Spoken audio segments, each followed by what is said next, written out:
중국 경제와 투자의 데이터베이스 샹하이 클래스입니다. 새해 복 많이 받으십시오. 근데 구정날 속보를 또 전해드리게 되었습니다.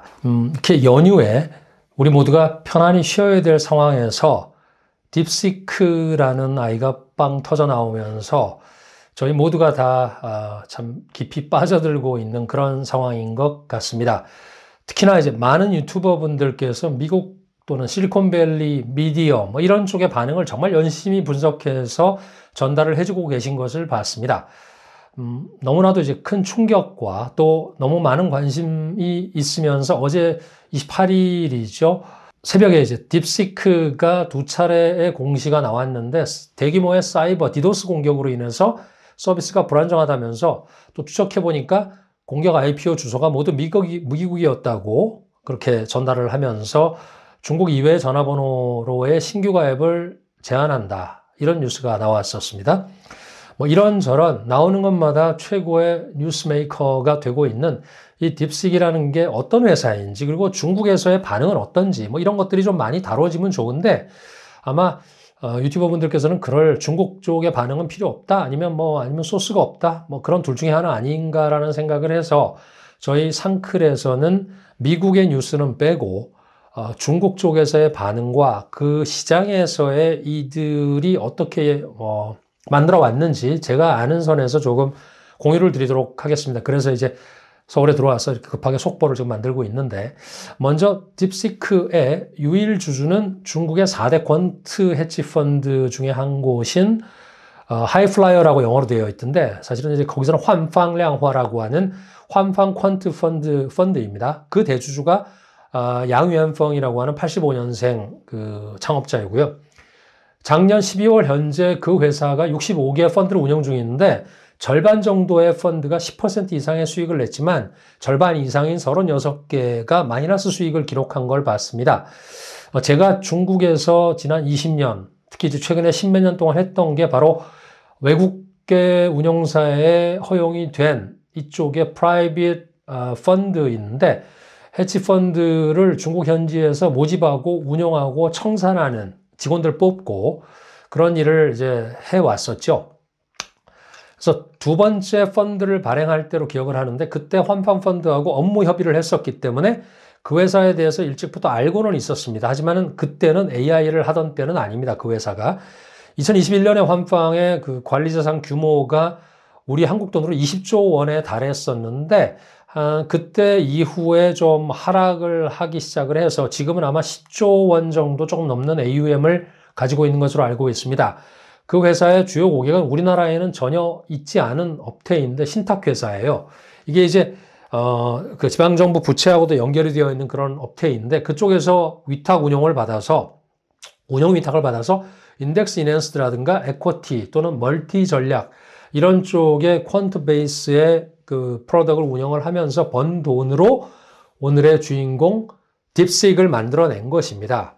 이걸 아무도 포커스 안 하고 말을 하지도 않고 있지만 이 회사는 중국 정부로부터 받은 돈 또는 시장에서 조달한 돈이 단 한 푼도 없습니다. 중국의 반도체 또는 기타 전기차 이런 거랑은 다릅니다. 그냥 창업자 한 사람의 꿈과 의지를 가지고 펀드 관리 보수를 받아가지고 그 돈으로서 이 회사를 지난 2년 동안에 생으로 그냥 운영을 해온 겁니다. 참고로 제가 중국에서 일을 하면서 자본시장에서 일하면서 경험한 것이 바로 이런 회사들과의 교류를 했었고 다음 주에 업로드될 로컬 펀드 매니저와의 대담 그 펀드 매니저도 이런 회사에서 종사하고 있는 친구입니다. 물론 AI는 아니지만 어쨌건 중국의 그 주요 투자자 플레이어 중에 하나인 사모 헤지펀드가 어떻게 돈을 버는지를 알면 딥시크가 어떻게 가능했는지도 아실 수 있을 것 같아서 제가 간단하게 소개를 드립니다.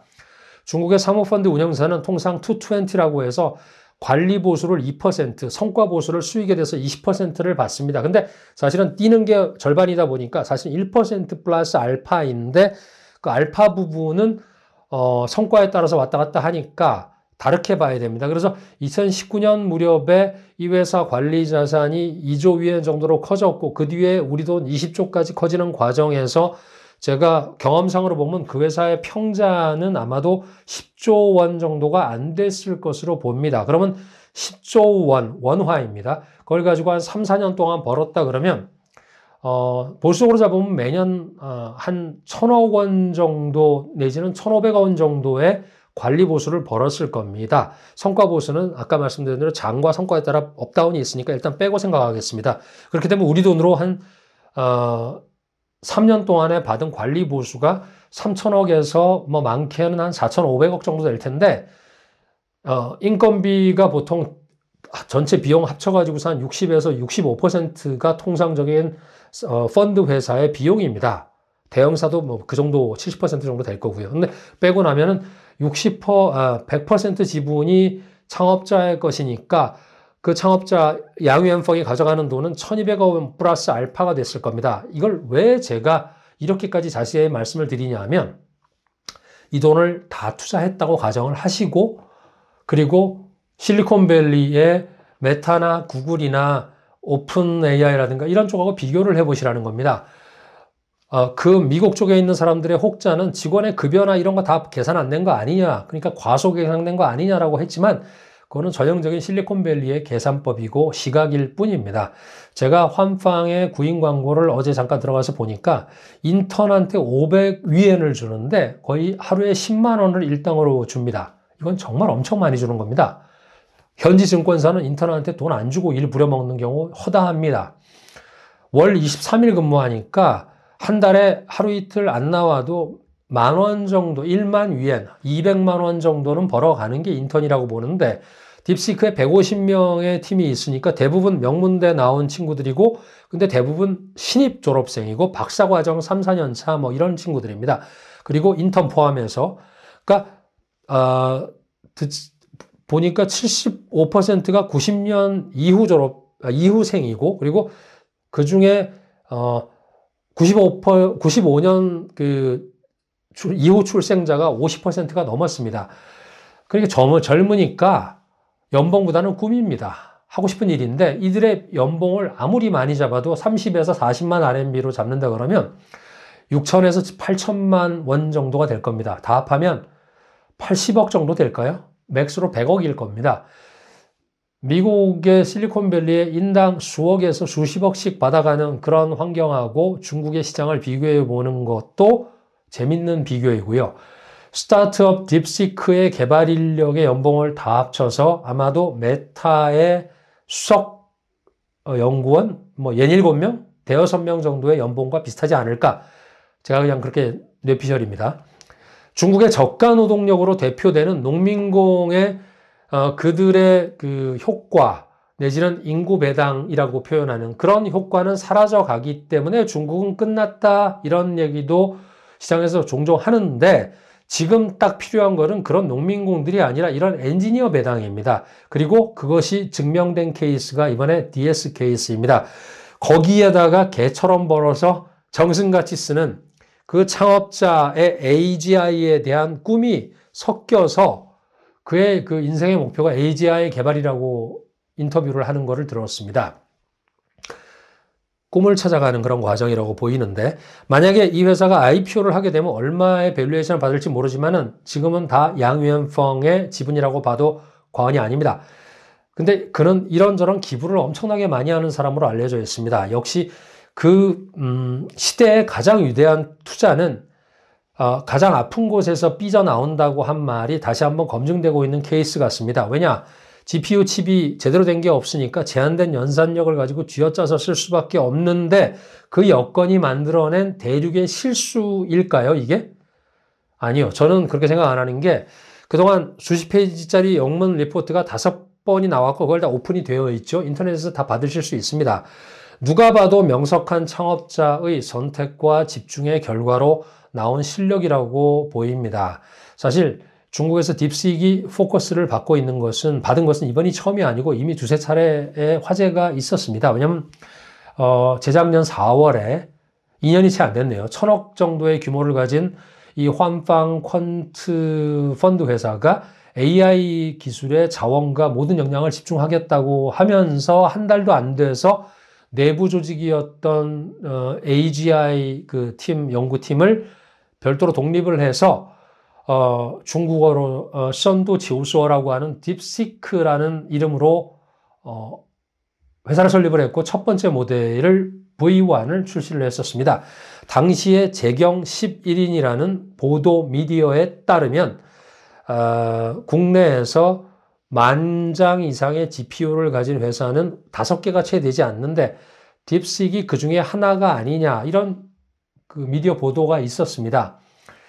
이건 확실히 보도가 나와 있기 때문에 모르긴 해도 어느 정도의 GPU를 가지고 있기 때문에 이번에 쓴 것처럼 뭐 조금의 그 GPU를 가지고 했던 건 아닐 수 있다는 추정을 저도 합니다. 하지만 실리콘밸리처럼 막연한 추정이 아니고 이런 근거가 있어야지 그들의 추론도 더 백업이 될 것입니다. 이건 참고로만 하시고요.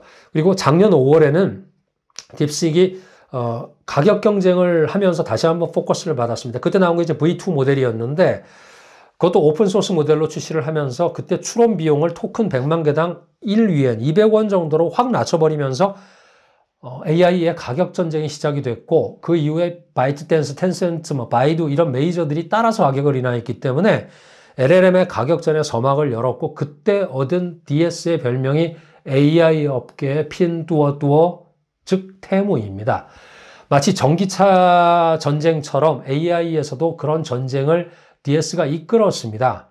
근데 DS는 싼 거 또는 싸게 개발한 거 말고도 여러 가지 의미가 있습니다. 솔직히 새로운 길을 열고 있습니다. 미국의 제안으로 하드웨어가 모자라니까 모델 아키텍처의 혁신을 가지고 다른 기술 경로를 지금 만들어 가고 있습니다. 길을 열고 있는 겁니다. 물자가 풍부한 미국의 오픈 AI 등의 그쪽에서는 대량의 데이터를 블랙박스에 집어넣어 가지고서 훈련을 시켰는데 딥시크는 이런저런 알고리즘을 통해서 데이터를 분류를 해놓고 그런 모델에 넣어서 입력을 하는 그런 더 정교한 방식을 채택을 했습니다. 제가 그냥 한마디로 그 이해하는 선에서 쉽게 말씀을 드리면 뭐 정확하진 않을 수 있습니다. B29 폭격기로 그냥 6만 폭격을 하는 그런 물량 공세를 하는 게 이제 미국식이었다 그러면 중국은 실탄 하나가 아까우니까 스나이퍼처럼 한 발 한 발 정교하게 쏘는 적어도 뭐 기관총 가지고서도 좀 조준 사격을 하는 그런 것으로 저는 이해를 하고 있습니다. 두 번째 의미는 외부 펀딩이 10원도 없으니 상업화를 고려하지 않아도 되는 유일한 기업입니다. 찌야오야오라고 하는 그 중국어가 있는데 이거는 원천 기술도 하고 응용도 한다는 이것저것 다 하겠다는 그런 전략인데 그들은 찌야오야오를 포기를 했다. 이런 평가를 받습니다. 기술 연구만 하고 2C단에서의 응용 프로그램을 개발하지 않겠다고 하는 것입니다. 그래서 사실은 AI 업계 중국에서도 게임판에서 딥시크는 완전히 제껴놓은 존재로 여겨졌었습니다. 하지만 사용자들 사이에서 입소문이 작년 7월 이후에 들불처럼 번지면서 저도 일찍 써보긴 했지만 사실은 작년 12월에 V3 모델이 나올 때만 해도 그 정도일 줄은 몰랐습니다. 제가 이제 다른 프로에서도 나가서 말씀을 드렸었는데 어떤 분은 이제 그것을 딥시크를 갖다가 폄하한 거 아니냐 이런 말씀도 제가 들었는데 그건 오해시고요. 하지만 정말로 딥시크이 돈을 안 벌고 공공재로서의 역할을 하겠다? 그런 걸까요? 저는 그것은 절대 아니라고 봅니다.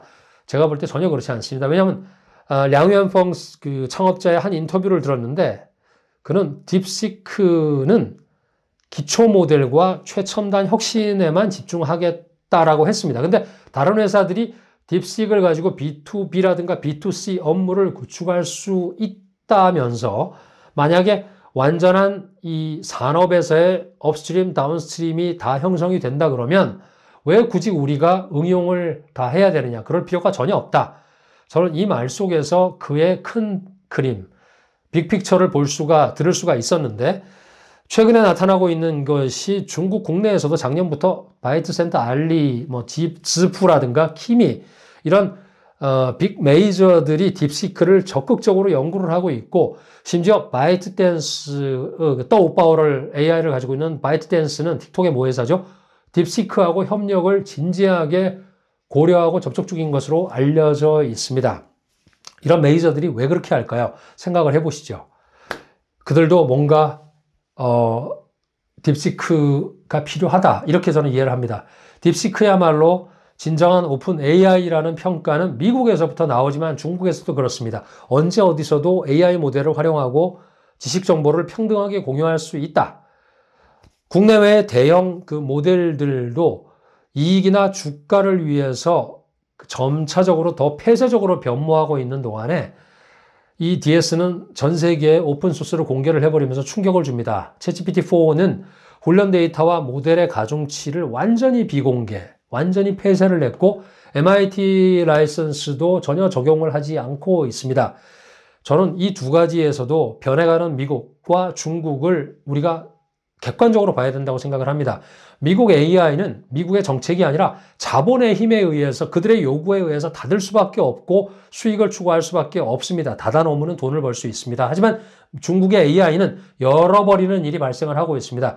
미국의 AI는 펀딩을 할 때 문을 다 열어서 돈을 다 받아들여서 판을 키우고 나서 뭔가가 될 것 같다 싶으면 수익 극대화를 할 수밖에 없지만 자본의 요구에 의해서 DS는 MIT 라이선스를 적용한 완전한 오픈소스 모델을 상업적인 이용도 무제한으로 열어놨고 누구나 자유롭게 사용할 수 있게끔 만들어놨고 모델 가중치만 공개한 것이 아니라 이 로컬 디플로이먼트, 로컬 배포도 다 지원하는 이런 미국과 중국의 이 플레이어들이 뒤집어져 버린 듯한, 바뀌어버린 듯한 이런 인상을 주는 것은 저만 그런 생각을 하는 건 지금 아닐 겁니다. 헷갈리기 시작했습니다.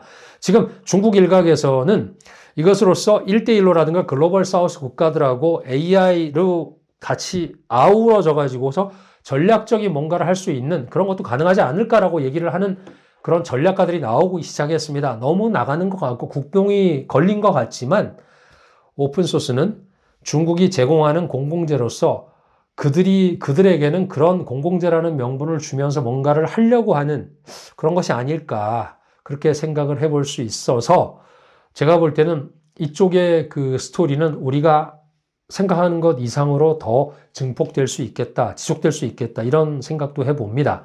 중국 내 반응 역시도 시장은 엄청나게 환호를 하지만 대형사들은 지금 뻘쭘해지고 엄청난 충격으로 받아들이고 있습니다. 왜냐? 곳곳에서 그런 증거가 있습니다. 금년 초만 해도 중국 AI의 거두인 리카이프라는 사람이 있는데 그는 AGI를 포기하고 앞으로는 자기 회사는 중소형 그 매개 변수 산업 모델에만 집중을 하겠다라고 발표를 했는데 이유가 상업적인 관점에서 대형 모델은 LLM 모델은 대기업만 계속할 수 있는 분야라고 생각한다고 했습니다. 왜냐? 중국도 사실 모든 회사들이 미국 모델을 따라가고 있었기 때문입니다. 2023년부터 GSR 벤처스라고 하는 그 이제 벤처 업계에 또 유명한 사람인데 주샤오후라고 하는 사람은 대형 모델이 스타트업을 다 파괴하고 있다. 모델, 연산력, 데이터 이 세 가지 핵심 요소가 다 대기업에 집중되고 있으니까 스타트업이 도대체 뭘 할 수가 있겠냐? 그들에게는 기회가 없다라고 얘기를 했습니다. 또 위엄왕 캐피탈이라고 하는 CEO는 그쪽의 CEO는 중국판 챗GPT는 BAT, 바이트댄스하고 화웨이 등 5개 기업에서만 나올 수 있을 것이라고 단언을 했고 다 알고 계시는 그 바이두의 리에농 회장도 오픈 소스는 결코 클로즈드 소스를 이길 수 없다. 즉 오픈 AI의 길을 따라갈 수밖에 없다. 왜냐하면 오픈 소스 모델은 상업적인 자원의 응용이 부족하기 때문에 경쟁에서 돈이 없어서 뒤처질 것이라고 주장을 했습니다.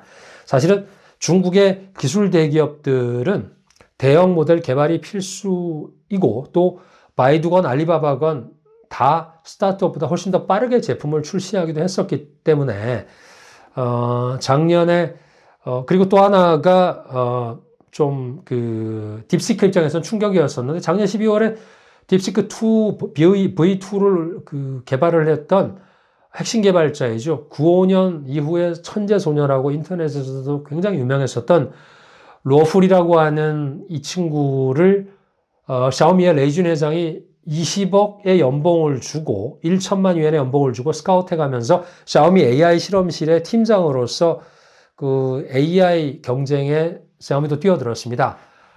이런 그 여러 가지 압박이 있었지만 딥시크는 그런 압박을 또는 그런 어떤 그 도전을 받고서도 중국의 LLM 회사들에게도 반대로 역공을 카운터펀치를 날렸습니다.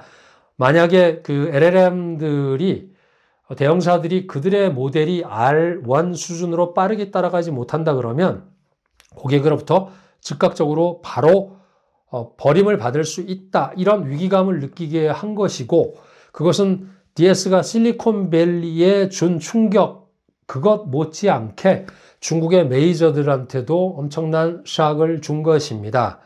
이것을 뭐 딥식 모멘트라고 한다 그러면 세계를 뒤흔들고 있고 뭐 얼마나 갈지 모르겠지만 어제는 조금 수그러든 그런 분위기였지 않습니까? 나스닥에서도. 근데 그럼에도 불구하고 우리는 투자에 더 포커스를 해야 됩니다. 만약에 극단적인 시나리오대로 딥시크가 진짜 게임 체인저라고 한다 그러면 우리의 포트폴리오 또는 ETF에는 어떤 영향이 있을까요? 제가 아는 한 대부분의 그 AI 테마 ETF는 제가 이제 저희 그 채널 스크립트에도 지난 이틀 동안 계속 썼는데 한번 참고 삼아 보시고요.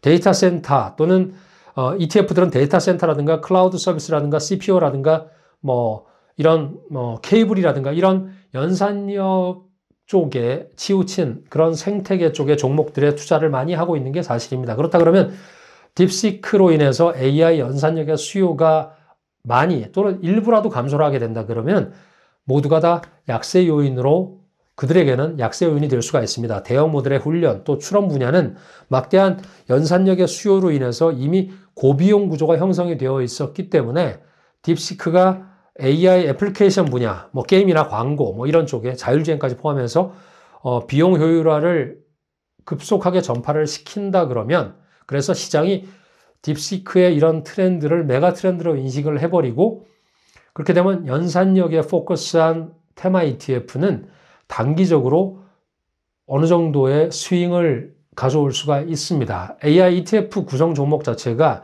연산 쪽에 치우친 그런 웨이트가 높기 때문입니다. 또 애플리케이션, 미디어 게임 등은 조금 적지 않겠습니까?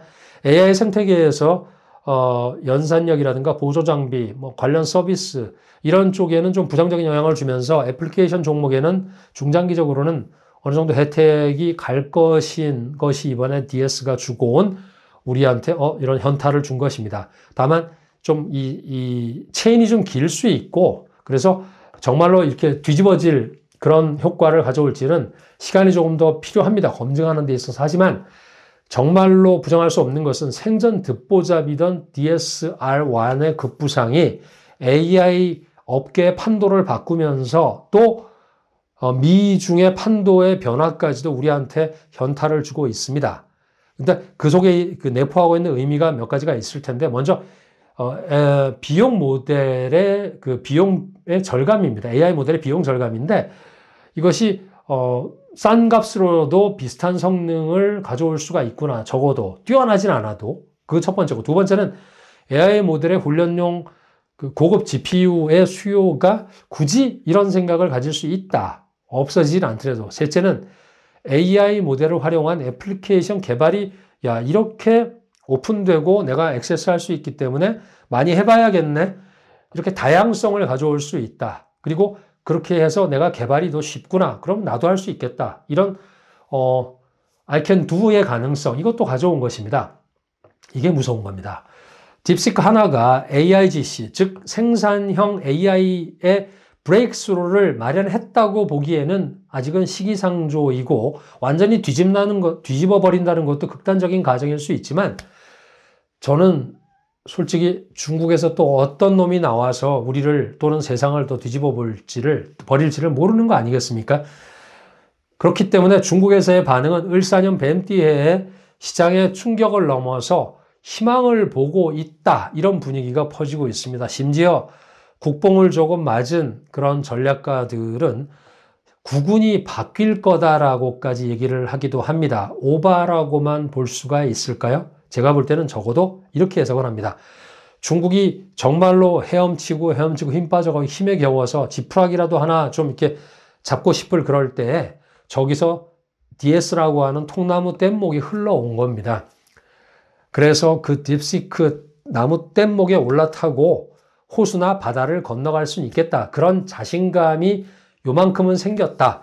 그 정도로 보시면 될 것 같습니다. 쉬운 상황은 절대 아니지만 다 포기하고 죽을 만한 상황도 아니라는 겁니다. 그래서 저는 계속 중국은 봐야 합니다. 여러분들 정말 봐야 합니다. 중국만 따로 떼놓고 보시면 중국의 데이터 산업은 단기적으로는 뭐 AI 훈련용 또 고급 GPU 수요가 감소할 가능성도 있고 또 길게 보면 뭐 저비용 AI 모델이 보급이 되면서 또 추론에 대한 수요는 증가하면서 데이터 센터의 수요는 더 급증할 가능성이 있습니다. 왜냐하면 많은 사람들이 더 관심을 가지고 지켜보고 보게 생겼기 때문입니다. 또 소프트웨어 산업만 딱 떼놓고 보면 AI 그 모델의 비용 감소가 되면서 AI 기능을 더 쉽게 도입할 수 있겠다는 환경이 조성되고 더 많은 시도들을 할 것입니다. 아까 말씀드렸었죠. 근데 소프트웨어 시장의 문제는 여전히 수요가 부진하기 때문에 이거는 해결해야 될 과제가 되고 있습니다. 왜냐하면 모두 다 환방처럼 돈 잘 버는 주주가 또는 투자자가 막 너 끝까지 다 해봐, 하고 싶은 거 다 해봐 이렇게 든든한 뒷배가 되어주지는 않기 때문입니다. 다 알아서 해결을 해야 되기 때문에. 그런데 조금 유의할 것이 지금 중국에도 약간의 또 과열 또는 이 뭐 카더라 이런 게 돌고 있는 게 DS하고 아무 상관없는 그런 투자 재량들이 또 막 상한가 때리고 이런 거를 제가 보고 왔는데 마땅치 않습니다. 이래저래 A주 시장에서 떠도는 것들을 짧은 시간이지만 제가 확인해 보니까 DS와의 업무 연계성이나 지분 관계 등은 전혀 신뢰해야 할 것이 별로 없습니다. 중국 주식을 하시는 분들은 혹시 그 메일 호동이라고 하는 데일리 인터랙티브라고 하는 회사를 들어보셨을 수도 있는데 그 회사의 공동 창업자 쉬진이라는 사람이 딥시크의 주주라는 설이 돌아서 시장에 주목을 받기도 했지만 이 나머지 뭐 DS랑 이렇더라 저렇더라 하는 회사들은 훨씬 더 검증이 더 필요한 수준인 것 같습니다. 그것은 다음에 기회가 되면 조금 더 발라보기로 하고요. 어쨌건 DS는 중국에서 4대에도 안 들어가던 6대나 껴줄까 말까 이런 거지만 지금 남은 것은 나머지 5개 AI에서도 또 무슨 짓을 어떻게 벌려서 서프라이즈를 가져올지 모른다는 겁니다. 저는 이게 중국의 무서운 사실입니다. 다들 희망이 없다, 좀 힘들다 이런 순간에 확 희망으로 바뀌는 이런 순간에 터져나오는 힘이 또는 잉태되는 그런 힘들이 우리는 그 역사에서도 상당히 많이 보아왔습니다. 어쨌건 이들은 중국산 또는 국산 모델들이 전방위를 돌파해가지고 미국의 칩 의존도를 낮추는데 어느 정도는 낮춰지겠죠, 그죠? 그런데 그치지 않고 또 국산 칩에서 성능이 좀 모자라더라도 뭐 화웨이의 9010 C라든가 이런 거를 갖다가 빨리 도입하겠다 또는 캠브리콘의 모델들을 빨리 써보자 이런 움직임이 나올 수도 있고 또 더 나아가서 응용 분야에서는 휴머노이드라든가 지난번에 말씀드린 저공비행이라든가 자율주행 이런 쪽에서도 도약을 끌어낼 수도 있지 않을까, 앞당길 수 있지 않을까, 우리도 할 수 있다 이런 분위기가 형성이 되고 있는 게 정말 무섭습니다. 무서워야 됩니다. 그러니까 제발 중국이니까 공산당이니까 쟤들은 절대 안 돼. 저희가 몇 번이나 그거를 경험하지만 그런 흑백 논리는 최소한 투자할 때는 제발 좀 내려놓으심과 동시에 아까 말씀드린 대로 미국의 ETF를 포함한 여러분의 투자 포트폴리오를 조금 더 이 딥시크처럼 딥하게 조금 살펴보시고 조금 더 가까이 팔로우 하실 필요가 있지 않을까 이런 건의를 드립니다. 오늘 이 구정날에 드리고 싶은 말씀이 조금 길어서 이제 오전에 좀 이런저런 뭐 개인적인 일도 있고 해서 오후에 지금 했는데요. 조금 길었습니다. 하지만 다 들어보시고 또 다음 시간에 조금 더 상세히 들어가 보도록 하겠습니다. 새해 복 많이 받으십시오. 감사합니다.